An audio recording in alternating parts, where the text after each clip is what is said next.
we had a convoy of approximately 50 ships coming up to the north, bringing oil tankers up from Aruba, and we were passing between the straits by Cuba, and because we were going to be doing it at night, we had to tell the ships that we'd make a turn at 1 o'clock in the morning.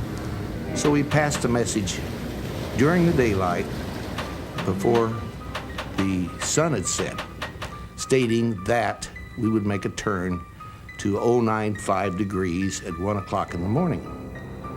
That would enable us to miss the islands because the ships were spread out at approximately a 5-mile wide across the front. Well, my sightings that evening didn't coincide with the navigation officer. I had us approximately 8 miles further ahead than he did, but naturally the admiral had to take his sightings because he was an officer and I was still an enlisted man.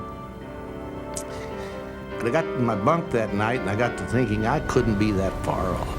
Well, it's too late to make any sightings, but there was a fathometer on board which measures the depth of the ocean, how many feet it is, and you can have a chart that shows you that if it's 1,100 feet here and then it drops to 1,500, and by doing that over a period of time, you can say, well, we're right here.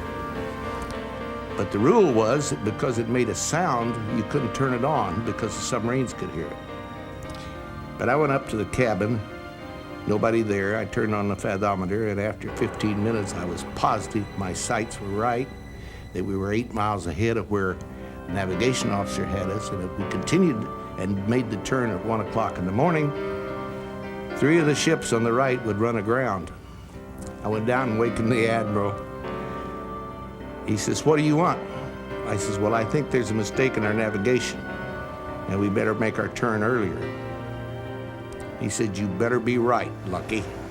We went up, I showed him my fathometer readings, and so we broke radio silence and told the ships to make the turn at 12:45, or 12:30 rather, I guess it was, and I was right.